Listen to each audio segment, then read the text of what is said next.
آنے والا ہے رمضان.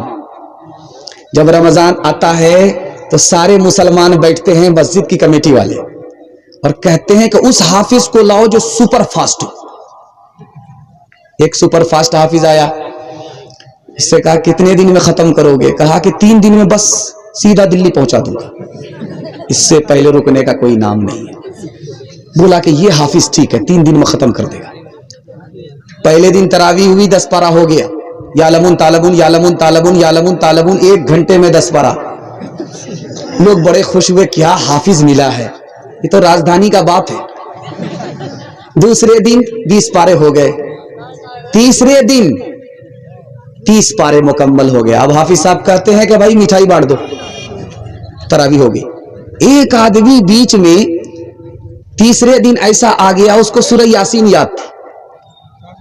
اس نے کہا کہ حافظ صاحب قرآن ختم ہو گیا, سورہ یاسین تو نہیں آئی. یہ سوچا کہ آپ تو چور پکڑا گیا. یہ منطق سے کیسے نکلتا ہے میں آپ کو بتا رہا ہوں.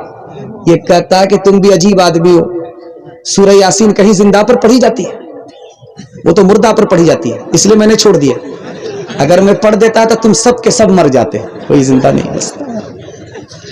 ہر لہجہ ہے مومن کی نئی آن نئی شان, نئی آن نئی شان. گفتار میں کردار میں اللہ کی برہان, اللہ کی برہان. یہ بات کسی کو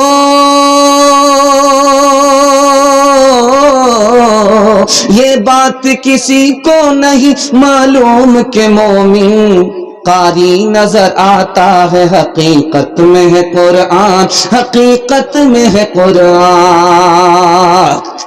پہلا پیغام بہت خوبصورت ماحول میں گزر گیا. میں دل سے دعا دیتا ہوں اللہ آپ کے بچے کو حافظ قرآن بنائے. سارا کام پہلے ہوگا, سب سے بعد میں نکاح کریں گے. ہاتھ اٹھا دیجئے انشاءاللہ. دیکھیے بوڑھے لوگ بھی ہاتھ اٹھا رہے ہیں, ان کو کون سا نکاح کرنا ہے؟ سب کام جب لاسٹ میں ہوگا, سب سے لاسٹ میں نکاح ہوگا, تو کہاں سے آپ کا بچہ حافظ قرآن ہو؟ دھیان سے سنیے گا. دوسرا پیغام تیزی کے ساتھ آ رہا ہے. مسلمانوں نے مسجد کا کیسا کباڑا کر رکھا ہے دکھانے کے لیے جا رہا ہوں. ہفتہ بھر کسی مسلمان کو مطلب نہیں مسجد سے. ٹھیک جمعہ کا دن, ٹھیک جمعہ کے دن مسلمان آ گئے نماز پڑھنے کے لیے. خوب بہت بڑی بھیڑ آ گئی. امام صاحب اب تیاری کر کے آ رہے. ہفتہ بھر کی کوئی تیاری نہیں تھی. جمعہ کے دن صبح کو پیپر نکالا, مطالعہ کر لیا, تمام کے تمام لوگوں کو پیپر اور اخبار سنا دیا, چٹ منگنی پڑھ دیا, اللہ اکبر السلام علیکم, بس ایسے بھاگے جیسے جیل سے چھوٹ رہے. یہ تو جمعہ کا تماشا ہم نے کیا. دوسری طرف دکھا رہا ہوں, دھیان سے سنیے گا. مسجد ہے, بہت خوبصورت مسجد ہے. جیسے کرسی ہے, اسی کرسی پر قاری صاحب بیٹھے ہوئے. باہر سے قاری صاحب آئے تلاوت کرنے کے لیے. لوگ بیٹھے ہوئے ہیں مسجد کے سامنے.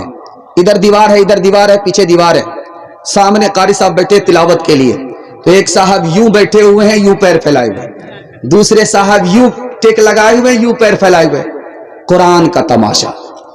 اللہ کے قرآن کو کس طرح مسلمان سن رہا ہے. تیسری مثال آپ کے سامنے آ رہی ہے. کبھی ایسا ہوتا ہے کہ امام صاحب دیر سے مسجد میں پہنچے, مقتدی پہلے سے پہنچے ہوئے ہوتے.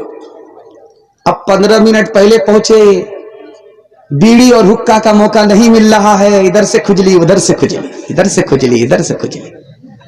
اب جب برداشت سے باہر ہو گئی تو نکالا بیڑی, جڑا جڑ جڑا جڑ, حکے کا بانا دل کا دھواں, حکے کا بانا دل کا دھواں نکالا.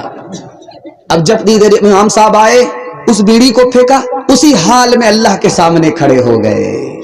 نماز کا تماشا. چوتھا نمونہ آپ کی خدمت میں لے کر کے آ رہا ہوں. امام صاحب آ گئے ٹی شرٹ میں, امام صاحب آ گئے پینٹ میں, امام صاحب ٹائی لگا کر کے آئے, داڑھی بھی نہیں, ٹوپی بھی نہیں.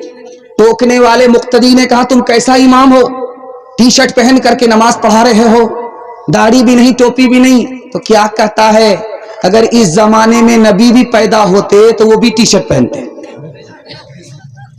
نبی کے لباس کا تماشا. پانچویں بات دکھانے کے لیے جا رہا ہوں, آپ کا کلیجہ منہ کو آ جائے گا.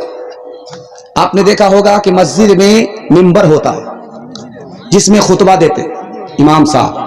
تو آپ دیکھیں گے امریکہ کی مسجد میں، ترکی کی مسجد میں کیا ہوتا ہے، یہ جو میں کپڑا پہنے ہوا ہوں یہ کپڑا ممبر پر رکھا ہوا ہوتا ہے، اور یہ رومال جو میں باندھ کر کے آیا ہوں یہ رومال بھی وہاں رکھا ہوا ہوتا ہے، اور یہ داڑھی جو میں آپ کے سامنے عالم دین بن کر کے، مقرر بن کر کے داڑھی رکھے ہوا ہوں، یہ ڈپلیکیٹ داڑھی بھی وہاں رکھی ہوئی ہوتی ہے. اب جب امام آتا ہے وہ صفا چٹ ہوتا ہے، فٹ بال کا میدان ہوتا ہے اس کا چہرہ، داڑھی واڑی اس کو نہیں ہوتی ہے، کوٹ پینٹ میں ہوتا ہے. تو سب سے پہلی فرصت میں وہ کیا کام کرتا ہے کہ وہ جو کرتا رکھا ہوا ہے اس کو پہنتا ہے، اس کے بعد جو وہ رومال ہے اس کی پگڑی باندھتا ہے، وہ جو ڈپلیکیٹ داڑھی ہے اس کو لگاتا ہے. اللہ اکبر، نماز پڑھا رہا ہے، السلام علیکم، داڑھی اتر گئی، پگڑی اتر گئی، جبہ اتر گیا. نبی کی سنت کا، نبی کا امتی اس طرح تماشا کر رہا ہے، اس لیے پوری دنیا میں مسلمان ذلیل ہے. ہاتھ اٹھا کر کے وعدہ کیجئے بیوی سے پوچھ کر کے داڑھی رکھیں گے انشاءاللہ. یہ دیکھیے